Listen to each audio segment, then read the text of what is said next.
Hello everyone. देखिए, इस video में हम मंगूस का प्रैक्टिकल अपना स्टार्ट करते हैं और इसमें हम जानेंगे कि हम स्कीमा कैसे डिफ़ाइन किया जाता है और मॉडल कैसे हम अपना क्रिएट करते हैं। देखिए, स्कीमा एक बहुत ही इंपॉर्टेंट कॉन्सेप्ट है और इसके ज़रिए से हम अपने डॉक्यूमेंट को स्ट्रक्चर देते हैं कि हमारा डॉक्यूमेंट किस स्ट्रक्चर का होने वाला है और उसमें हम अपना कॉन्स्टेंट्स भी लगा सकते हैं, यानी वैलिडेशन लगा सकते हैं कि कोई भी उसमें गलत डेटा ना टाइप कर सके या गलत ईमेल एड्रेस वगैरह ना जा सके। बहुत कुछ उसमें कर सकते हैं हम। स्कीमा में टाइप डिफाइन कर सकते हैं, वैलिडेशन लगा सकते हैं। सो स्टार्ट करते हैं। देखिए, ये 5 स्टेप हैं। हम अपने मंगूज़ में इसको हम स्कीमा के लिए, देखिए हमारा ये पूरा वीडियो है। इस 5 स्टेप में हमारा ये स्कीमा का हम डिफाइन करेंगे और मॉडल अपना क्रिएट करेंगे। देखिए, सबसे पहले हमें क्या करना है, सबसे पहले तो हम अपना मंगूस को इंस्टॉल कर लें। ठीक है, आप यहाँ पे कमांड है npm install मंगूस। ठीक है, इसको रन करा लें। ठीक है, उससे क्या होगा, आपके प्रोजेक्ट में मंगूस से रिलेटेड जो डिपेंडेंसीज हैं वो ऑटोमेटिक इंस्टॉल हो जाएंगी। तो ये हमारा सबसे पहला तो कमांड है, इस कमांड को हम रन करा लें। Okay, command npm install mongoose. दूसरा हमारा क्या है, अब हम क्या करें, रिक्वायर कर लें, मंगूस को रिक्वायर कर लें। तो हम लिखते हैं const mongoose is equal to require. ठीक है, यहाँ पे हमारे पास मंगूस आपने इंस्टॉल किया होगा तो आपको मंगूस दिखाएगा यहाँ पे। ओके, ठीक है, 2 हमारे स्टेप हो गए। अब थर्ड स्टेप है हमारा, हम स्कीमा डिफाइन करेंगे। हम अपना स्कीमा डिफाइन करेंगे। तो यहाँ पे हमें यूज़र, मान लीजिए एक हम कलेक्शन बनाने जा रहे हैं मोंगोडीबी में। हमें एक कलेक्शन बनाना है, यूज़र नाम का डेटा वहाँ रखना है। ढेर सारे यूज़र हमारे ऐप में होंगे, वेबसाइट के ज़रिए से, ऐप के ज़रिए से हमारे रजिस्टर्ड यूज़र होंगे। तो हम उनको, यूज़र को यूज़र नाम के कलेक्शन में रखेंगे। तो ज़ाहिर सी बात है, हम उनके लिए क्या एक स्कीमा दे देते हैं, कि स्ट्रक्चर दे देते हैं कि उनके स्ट्रक्चर कैसा होने वाला है। तो हम उसमें जैसे नेम ले लेते हैं, ईमेल ले लेते हैं और उनके एज ले लेते हैं। तो ये 3 फील्ड के साथ में हम देखिए स्टाम्प इसमें करेंगे। तो उसके लिए देखिए स्टार्ट कर, सो हम क्या करते हैं, हम लिखते हैं कॉन्स्ट और अपने हमें यूज़र स्कीमा बनाना है तो हम उसी तरह से उसका नाम भी दे देते हैं, user schema is equal to. अब यहाँ पे हम जाहिर सी बात है हम मोंगूस को यूज़ करेंगे, जो हमने मोंगूस को रिक्वायर किया था, क्योंकि उसी में वो मेथड हमें मिलेगा स्कीमा को डिफाइन करने का। ये देखिए इस मेथड है वो, इसको यूज़ करते हैं और इसमें अपना, इस में हम अपना क्या करते हैं, स्ट्रक्चर पास करते हैं कि हमारा जो यूज़र स्कीमा है वो कैसा होना है। ठीक है, इसमें सबसे पहले तो हम नेम लेते हैं, क्योंकि हमें नेम चाहिए, यूज़र का नेम वहाँ से भेजा जाएगा रजिस्टर होने के लिए। तो हम उसका उसका टाइप क्या रहेगा, जाहिर सी बात है उसमें फील्ड, ये तो हम जानते हैं कि यहाँ नेम है। अब ये हमारा जो डेटाबेस है वो नहीं जानता है, हो सकता है हम इसमें नंबर स्टोर कराना चाहते हो डेटाबेस के अकॉर्डिंग, लेकिन हम उसको बता देते हैं कि स्ट्रिंग है, यहाँ पे नेम आने वाला है। सो हम यहाँ पे लिखते हैं स्ट्रिंग और फिर कॉमा लगा के हम रिक्वायर्ड कर देते हैं कि ये फील्ड हमारे लिए रिक्वायर्ड है। ओके, रिक्वायर्ड, और यहाँ पे हम लिख देते हैं ट्रू। ओके, तो ये हमारा एक फील्ड बन गया, यानी हमारे जो स्कीमा है, यूज़र स्कीमा, उसमें एक चीज़ को हमने स्ट्रक्चर कर दिया है कि इसमें नेम अब हमारा आएगा। ठीक है, यानी नेम इसमें यूज़र का सेव किया जाएगा। ओके, अब ये देखिए, अब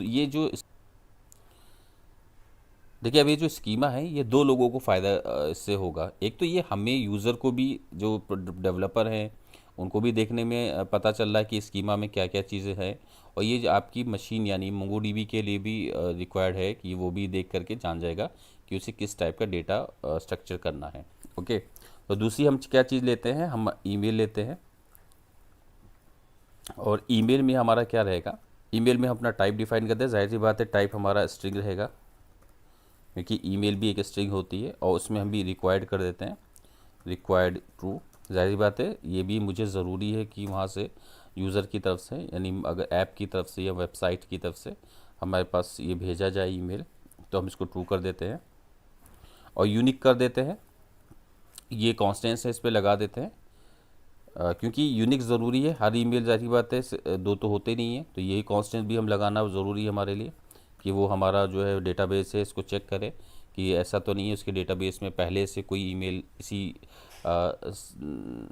स्ट्रिंग से सेव है।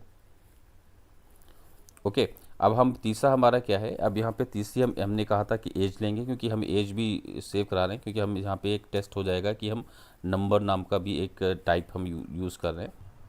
ठीक, एज है, उसका टाइप क्या है, number. Okay, number comma required, ये भी हमारे लिए रिक्वायर्ड है, इसमें वैलिडेशन लगा है रिक्वायर्ड। अगर कोई नहीं अगर भेजेंगे तो ज़ाहिर सी बात है डेटाबेस की तरफ से एरर आ जाएगा। अब यहाँ पे हम मिनिमम और मैक्सिमम भी दे सकते हैं। ज़ाहिर सी बात है यूज़र की एज मिनिमम 8 हम अलाउ कर रहे हैं कि 8 से कम डेटा अगर आए, कोई यूज़र ऐसा हो जिसका डेटा डेटाबेस में भेजा जा रहा है कि 18 से कम है एज, तो यहाँ पे जो है वैलिडेशन लग जाएगा कि वो सेव नहीं करेगा। ठीक है, मैक्सिमम भी दे दे रहे हैं कि यूज़र की एज मैक्स भी दिए दे रहे हैं कि मैक्सिमम जो है कितनी होनी चाहिए, मैक्सिमम मान लीजिए 60 होनी चाहिए। यानी ये हमने रूल्स लगा दिए, वैलिडेशन लगा दिए स्कीमा के अंदर कि ये देखिए एज क्या होना चाहिए, भेजे हम एज भेजना भी ज़रूरी है। दूसरा है कि एज 18 से नीचे नहीं होनी चाहिए और 60 से ज़्यादा नहीं होना चाहिए। और हमने ईमेल पे क्या लगाया है वैलिडेशन कि रिक्वायर्ड हो, कि ईमेल भी ज़रूरी है डेटाबेस में भेजने के लिए, सेव कराने के लिए, और यूनिक भी होना चाहिए, यानी 2 ईमेल एक जैसे नहीं होनी चाहिए डेटाबेस में। और तीसरा है कि नेम चाहिए, नेम में स्ट्रिंग भेजा जाए, और उसको भी रिक्वायर्ड है कि नेम भेजना भी ज़रूरी है। ओके, तो ये देखिए हमने इतना स्कीमा डिफाइन कर दिया। ओके, तो ये हमारे 2 स्टेप हो गए, पहला 3 स्टेप हो गया हमारे। पहला तो हमने इंस्टॉल कर लिया था मंगूस को, और दूसरा स्टेप हो गया हमने हमारा कि हमने रिक्वायर किया। तीसरा है कि हमने स्कीमा डिफाइन कर लिया। अब चौथा देखिए हमारा क्या है कि हम अब मॉडल क्रिएट करेंगे। सो मॉडल को क्रिएट करने के लिए हम मॉडल जाहिर सी बात है किस लिए हमने बनाया है, यूज़र नाम का डेटा के लिए बनाया है, तो हमने यूज़र ही उसका नाम ले लेते हैं। और यहाँ पे मंगूस को यूज़ करते हैं क्योंकि मंगूस के पास मॉडल नाम का एक मेथड है। ओके, ये मेथड है, और इसमें हम क्या जाहिर सी बात है नाम भी पास कर दें, उसको भी बताना है हमें कि यूज़र तुम्हें नाम रखना है मॉडल का। और स्कीमा इसको चाहिए, तो जाहिर बात है स्कीमा या तो हम यही टाइप करें, लेकिन टाइप करने की ज़रूरत ही नहीं है, हम पहले से यूज़र ऊपर स्कीमा डिफाइन कर चुके हैं, तो इस स्कीमा को हम सेम नेम यहाँ पे इसको दे देते हैं। ओके, अब देखिए हम एक्सपोर्ट करने के लिए हमें क्या करना पड़ेगा, हम लिखेंगे यहाँ पे module dot exports is equal to user.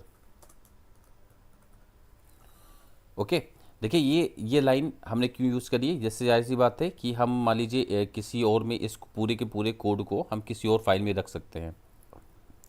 हम पूरे के पूरे कोड को क्या कर सकते हैं, हम किसी और फाइल में ले जा सकते हैं। ठीक है, अभी हमारा ऐसा हो गया कि हमने यूज़र स्कीमा दे दिया है और मॉडल भी क्रिएट कर दिया है, हम इसको कहीं और रख सकते हैं। ठीक है, क्योंकि इंडेक्स में जाहिर सी बात है इंडेक्स डॉट जेएस फाइल में सारा डेटा नहीं रखा जाता है, तो हमने एक मॉडल क्रिएट कर लिया है।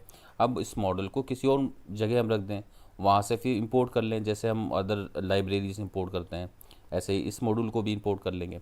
लेकिन फ़िलहाल हम अभी काम अपना इसी इंडेक्स में करते हैं, तो इसको हम कमेंट कर देते हैं, और यहाँ पे हम अपना मॉडल को यूज़ करने जा रहे हैं। हम यहाँ लिखते हैं const user is equal to new user, और जाहिर बात है यूज़र में हमारे क्या है, इस मॉडल में यूज़र नाम का जो मॉडल है हमारा हमने बनाया है, क्रिएट किया है, उसमें हमारे 3 चीज़ें हैं, तो हमें तीनों चीज़ें पास करनी। एक तो नेम पास करना है, तो नेम मान लीजिए हम दे देते हैं अजय कुमार। दूसरा हमारा क्या है, ईमेल है, तो इनकी ईमेल भी हम पास कर देते हैं ajay@gmail.com। और इनका थर्ड चीज़ क्या है, इनकी एज है, तो एज हम दे देते हैं 20। ओके, ये देखिए हमने मॉडल को यूज़ किया है। ओके, ये इस सारे स्टेप हमारे देखिए लगभग हो गए, हमने मॉडल को यूज़ किया है। अब हमारा जो 6 स्टेप है वो क्या है, हम अब कनेक्शन बनाते हैं जा कर के मोंगोडीबी का, और वहाँ इसको इस यूज़र को सेव करते हैं जो हमने बनाया है। ठीक है, ये हमारा काम है। तो हम यहाँ पे अपना एक मेथड बना लेते हैं, क्योंकि यहाँ पे देखिए हम 2 तरीके से काम कर सकते हैं, या तो हम अपना रिक्वेस्ट रिस्पॉन्स वाला काम बनाएं एपीआई वाला, या तो हम सीधे सीधे यहाँ पे एक मेथड बना के उस मेथड को कॉल कर देंगे। तो हम मेथड ही बनाते हैं, कॉन्स्ट मेन मेथड है हमारा। इस मेन मेथड को जाहिर सी बात है एसिंक मेथड होने वाला है हमारा ये। ओके ओके, अब इसमें हम ट्राई कैच ब्लॉक बना लेते हैं, क्योंकि ट्राई कैच ब्लॉक बनाना हमारे लिए ज़रूरी है। हमें नहीं पता है कि हमारे में हो सकता है कोई एरर आ जाए।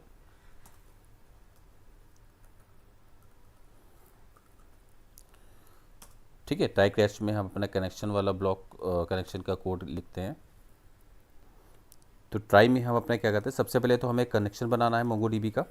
तो लिखते हैं अवेट मंगूस। ओके, मंगूस में हमारा जाहिर सी बात है कनेक्ट नाम का एक मेथड है। अब देखिए ये कनेक्शन हम उससे भी बना रहे थे, नॉर्मल अपना एक्सप्रेस से भी बना रहे थे। यहाँ पे हम मंगूस के ज़रिए से कनेक्शन इस्टेब्लिश करते हैं, क्योंकि मंगूस जो है एक्सप्रेस के साथ मिलके काम करता है। तो हम यहाँ पे कॉल कर लेते हैं, यहाँ पे अपना स्टेटमेंट देते हैं मोंगोडीबी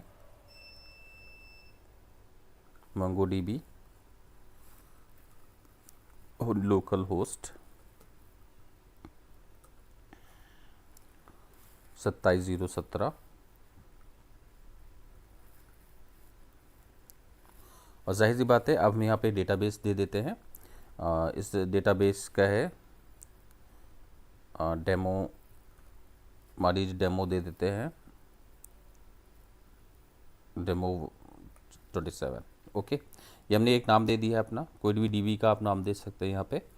तो ये हमारा देखिए कनेक्शन बन जाएगा। इस कनेक्शन के से हमारा के बाद में अब हमें क्या करना है, अपने डेटा को सेव करना है। देखिए ये जो यूज़र हमने मॉडल बनाया है, ठीक, देखिए अभी तो हमने मैनुअली ये डेटा को टाइप कर दिया है, लेकिन आप इसको क्या करेंगे, आप इसको एपीआई से भी ले सकते हैं। जाहिर सी बात है वहाँ से पैरामीटर आएगा, कोई भेजा जाएगा फ्रंट एंड की तरफ से, उस पैरामीटर को यहाँ आप सेव करा दीजिए। फ़िलहाल मैं आपको इसे डायरेक्ट में काम करवा रहा हूँ ताकि इजीली इसको समझ सकें हम लोग।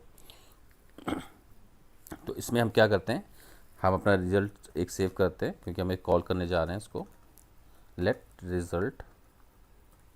ठीक है, जो भी हम सेव करेंगे उसका जो रिज़ल्ट होगा वो इसमें आ जाएगा, अवेट। अब हम क्या है हमारा यूज़र डॉट सेव, क्योंकि सेव मेथड है उसमें, हम सेव कॉल कर लेते हैं यूज़र डॉट सेव।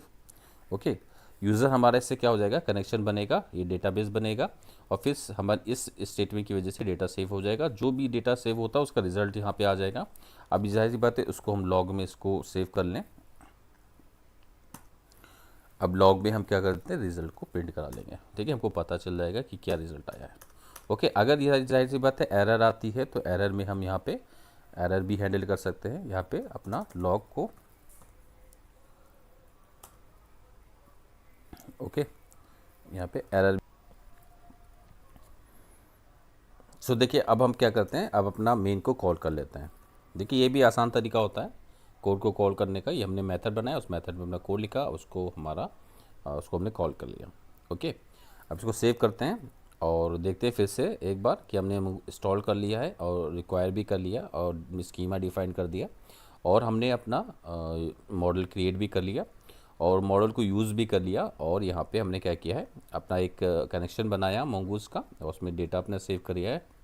ठीक है, यूज़र में सेव मेथड था, उसको कॉल किया हमने। एरर आएगा, रिजल्ट हम पता कर सकते हैं और एरर भी पता कर सकते हो। ये हमने मेन को कॉल भी कर लिया। अभी देखिए इसको रन कराते हैं। यहाँ पे लिखते हैं, हमें कमांड पता है पहले से, node index dot J S index dot J S enter दबाते हैं। और देखिए यहाँ पे हमारे पास कोई एरर आया है कि क्या कह रहा है ये एरर है हमारे पास, node index validation fail, email path email is.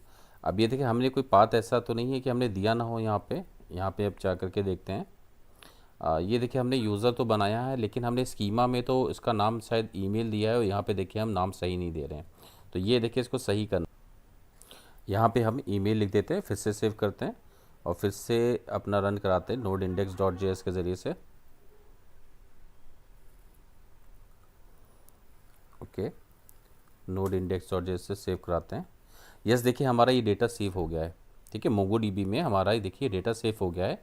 यानी हमारे पास दो काम हुए होंगे, हमारा कनेक्शन इस्टेब्लिश हुआ होगा और उसके बाद में हमारा डेटाबेस बना होगा। उसका डेटाबेस का जाहिर सी बात है हमने एक नाम भी दिया था, यूज़र सॉरी यहाँ पे नेम है हमारा नीचे। यस, देखिए डेमो 27 नाम से हमारा डेटाबेस भी क्रिएट हुआ होगा। और यहाँ पे हमारा देखिए ये जो डेटा हमने भेजा है, ये डेटा उसमें सेव हो गया होगा। देखिए उसकी आईडी भी मिल गई हमें। और हम अब चल करके देखते हैं इसको। सो देखिए हम यहाँ पे मोंगोडीबी कंपास मैंने ओपन कर लिया है, और यहाँ पे देखिए डेमो मैंने 27 ही वहाँ दिया था, और यहाँ डेमो 27 क्रिएट हो गया है। और इसमें जाके देखिए यूज़र नाम का कलेक्शन हमने कहा था, तो देखिए यूज़र्स नाम का ही कलेक्शन उसने बनाया है। और उसमें देखिए हमने जो डेटा उससे भेजा है वहाँ से, वो डेटा सारा के सारा यहाँ पे सेव हो गया। यही रिस्पॉन्स देखिए उसने हमको रिटर्न भी किया था, क्योंकि जब डेटा ऐड हो जाता है तो रिजल्ट के तौर पे वही डॉक्यूमेंट जो ऐड हुआ होता है उसको वो रिटर्न कर देता है। सो होप आपने समझ लिया होगा इसको। देखिए हम कोड में फिर से आते हैं। हम चाहें तो इसमें थोड़ा बहुत चेंजेस करके फिर से अपना टेस्ट कर लेते हैं। मिसाल के तौर पे मैं यहाँ पे 20 को कोटेशन में दे देता हूँ कि 20 को मैं सेव करता हूँ, क्योंकि मैंने यहाँ पे नंबर कहा था। देखिए स्कीमा में मैंने क्या कहा था, नंबर, और यहाँ पे मैं स्ट्रिंग पास करता हूँ। देखिए डॉक्यूमेंट हमको सेव हो पा रहा है, नहीं हो पा रहा है। इसको कंट्रोल सी करते हैं, फिर से नोड इंडेक्स। सो देखिए यहाँ पे इसमें एरर मुझे दिखाने लगा है, और ये एरर क्या कह रहा है, ईमेल 27 इंडेक्स 0।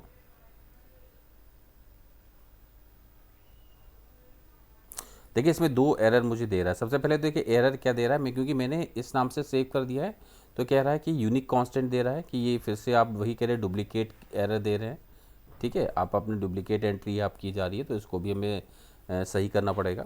तो हम यहाँ पे क्या करते हैं, यहाँ पे अजय 2 कर देते हैं और सेव कर देते हैं, फिर से रन कराते हैं। देखिए हम इससे पता चल गया ना कि हमने, क्योंकि स्कीमा में एक कांस्टेंट दिया है, क्या है, यूनिक रहना चाहिए।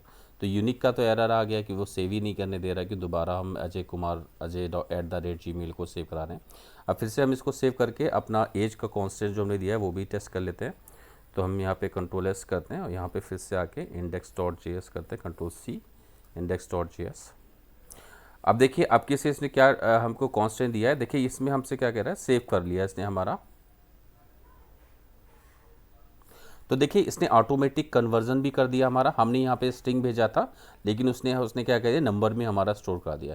ये देखिए मंगूज़ ने आपने आप ही किया है, ये हम लोगों ने नहीं किया है। ये एक फ़ायदा देखिए हमारे पे एक्स्ट्रा है मंगूज़ को यूज़ करने का। लेकिन अब फिर भी हम यहाँ पे क्या करते हैं, यहाँ पे हम कोई ऐसा डिजिट भेजते हैं जो नंबर है ही नहीं। तो देखते हैं मंगूज़ इसको कन्वर्ट करता है या एरर देता है। तो हमने कुछ एक रॉन्ग डेटा डाल दिया है और यहाँ पे node index.js करते हैं। अब देखिए यहाँ पे एरर आ गया। मंगूज़ ने पहला तो वो डेटा हमारा सेव करा दिया। अब देखिए क्या एरर दे रहा है मंगूज़ यहाँ पे हमारा। ठीक है, यूज़र वैलिडेशन फेज एज, ये देखिए ऑटोमेटिक कास्टिंग मंगूज़ कर रहा था। अब देखिए cast to number fail value एस के, यानी पहले हमने स्ट्रिंग में पास तो किया था, लेकिन 20 पास किया था तो उसने ऑटोमेटिक कन्वर्जन मंगूज़ ने खुद कर दिया। लेकिन अभी कास्टिंग का एरर आ रहा है कि आप एस के को वो कर ही नहीं पा रहा है, तो उसने एरर दे दिया। तो देखिए ये कितना ज़रूरी है, कितना बढ़िया है मंगूज़ को यूज़ करना, कि अगर हम सोचिए ज़रा, हम लोग अगर ये सब करें तो हमें कास्टिंग भी करना पड़ेगा, सब करना पड़ेगा। मंगूज़ लाइब्रेरी हमारे लिए सारा का सारा काम कर रही है। ठीक है, ऐसे बहुत सी चीज़ें हैं। अभी ईमेल में मैं रेजेक्स का यूज़ कर सकता हूँ, सिर्फ मुझे रेजेक्स का पैटर्न पे एक पास करना पड़ेगा, और बाकी जो मंगूज़ है वो खुद उसको हैंडल कर लेगा। ये देखिए ईमेल में मुझे मैं अपना ये पैटर्न पास कर दूँ। अब ये इससे क्या हो जाएगा कि ईमेल का पैटर्न भी मंगूज़ सर्च करेगा। ठीक है, कि वैलिडेट करेगा, खुद ही वैलिडेट करेगा इस लाइन की वजह से। सो ये होप आपने मंगूज़ लाइब्रेरी की इंपॉर्टेंस को समझ लिया होगा, और स्कीमा और वैलिडेशंस का क्या इंपॉर्टेंस है हमारे कलेक्शन में, डॉक्यूमेंट में, और आपने अच्छे से जान लिया होगा। सो नेक्स्ट वीडियो में मिलते हैं। Thank you.